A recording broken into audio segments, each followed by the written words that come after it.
أعوذ بالله من الشيطان الرجيم بسم الله الرحمن الرحیم السلام علیکم ورحمۃ اللہ وبرکاتہ۔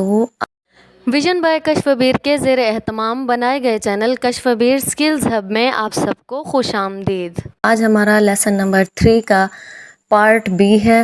جیسا کہ پچھلے سبق میں ہم نے ضمائر منفصلہ یعنی کہ ڈیٹیچڈ پروناؤنس پڑھے تھے، تو آج کے سبق میں ہم پڑھیں گے ضمائر متصلہ یعنی کہ اٹیچڈ پروناؤنس۔ ڈیٹیچڈ پروناؤنس پڑھ کر ہی ہمارے ذہن میں آ جاتا ہے جو وہ پروناؤنس تھے وہ کسی لفظ کے ساتھ جڑ کر نہیں پڑھے جاتے تھے بلکہ وہ الگ تھے، جبکہ یہ اٹیچڈ پروناؤنس ہیں تو یہ کسی بھی لفظ کے ساتھ ملا کر پڑھے جاتے ہیں۔ تو اس سبق کے اختتام پر ہم 33 نئے الفاظ پڑھنا سیکھ لیں گے جو قرآن پاک میں 12,089 بار آئے ہیں۔ ڈیٹیچڈ پروناؤن کون سے تھے؟ ضمائر منفصلہ، ہوا، وہ۔ اس ٹیبل کو پڑھتے ہوئے آپ نے ٹی پی آئی کے تھرو پریکٹس کرنی ہے، یعنی کہ ٹوٹل فزیکل انٹریکشن، جیسے ہم پچھلے سبق میں بھی پڑھ چکے ہیں۔ اگر آپ نے ہماری پچھلی ویڈیو نہیں دیکھی تو ڈسکرپشن میں لنک موجود ہے، آپ پچھلی ویڈیو دیکھ سکتے ہیں، لیکن آپ نے ٹی پی آئی کے تھرو پریکٹس لازمی کرنی ہے۔ تو ہم اس ٹیبل کو دیکھ لیتے ہیں۔ ہوا، وہ، اس میں شہادت کی انگلی دائیں جانب کر کے آپ نے بولنا ہے ہوا یعنی کہ وہ۔ اس کے بعد ہے ہم پڑھتے ہوئے آپ نے 4 انگلیاں دائیں جانب کرنی ہیں اور پھر پڑھنا ہے ہم یعنی کہ وہ سب۔ اس کے بعد ہے انتا لفظ پڑھتے ہوئے آپ نے شہادت کی انگلی سامنے کی طرف کرنی ہے اور پھر پڑھنا ہے انتا یعنی کہ آپ۔ اس کے بعد ہے انا لفظ پڑھتے ہوئے آپ نے شہادت کی انگلی اپنی جانب کرنی ہے اور پھر پڑھنا ہے انا یعنی کہ میں۔ اور پھر ہے انتم لفظ پڑھتے ہوئے آپ نے 4 انگلیاں سامنے کی جانب کرنی ہے اور پھر پڑھنا ہے انتم کا معنی ہے آپ سب۔ اسی طرح اگلا لفظ ہے ہمارے پاس نحنو پڑھتے ہوئے آپ نے 4 انگلیاں اپنی طرف کرنی ہے اور پھر پڑھنا ہے نحنو یعنی کہ ہم سب۔ اب ہم اس سبق میں اس کا، ان سب کا، آپ کا، آپ سب کا، میرا اور ہمارا کے لیے عربی الفاظ سیکھیں گے۔ عربی میں یہ الفاظ یعنی کہ یہ ٹکڑے کون سے ہیں جو ہم اس کا، ان سب کا، آپ کا، آپ سب کا، میرا اور ہمارا کے لیے پڑھیں گے۔ تو یہ ٹکڑے ہیں ہو، ہم، کا، یی، کم، نا۔ ہمیشہ کسی لفظ کے ساتھ جڑ کر یہ ٹکڑے استعمال کیے جاتے ہیں اور قرآن پاک میں تقریباً ہر آیت میں یہ ٹکڑے استعمال کیے گئے ہیں۔ تقریباً قرآن پاک میں 10,000 مرتبہ یہ ٹکڑے آئے ہیں۔ آپ نے تعداد سے بالکل بھی نہیں پریشان ہونا۔ یہاں پر دیکھیں ہم چند ہی الفاظ سیکھ کر مصحف میں موجود کتنے سارے الفاظ کا ترجمہ بآسانی کر سکتے ہیں۔ مصحف کسے کہتے ہیں؟ قرآن پاک جو ہم سب کے گھروں میں موجود ہے، جس کی ہم روزانہ تلاوت کرتے ہیں، اس کتاب کو کیا کہتے ہیں؟ مصحف کہتے ہیں۔ اب ہم ان الفاظ کو اسم یعنی کہ رب کے ساتھ جوڑ کر پڑھیں گے۔ رب کا کیا معنی ہے یہ ہم نے پچھلے سبق میں پڑھا ہے۔ رب یعنی کہ پرورش کرنے والا۔ اب ہم ٹی پی آئی کے طریقے سے ان ٹکڑوں کی پریکٹس کریں گے۔ آپ نے ٹی پی آئی کے تھرو پریکٹس میرے ساتھ ساتھ ضرور کرنی ہے۔ ہو، تشہد کی انگلی دائیں جانب، ہو، اس کا، ہم، 4 انگلیاں دائیں جانب، ہم، ان سب کا، شہادت کی انگلی سامنے کی جانب، کا، آپ کا، یہ، شہادت کی انگلی اپنی جانب، یہ، میرا، کم، 4 انگلیاں سامنے کی جانب، کم، آپ سب کا، نا، 4 انگلیاں اپنی طرف، نا، ہم سب کا۔ اب ہم ان ٹکڑوں کو لفظ رب کے ساتھ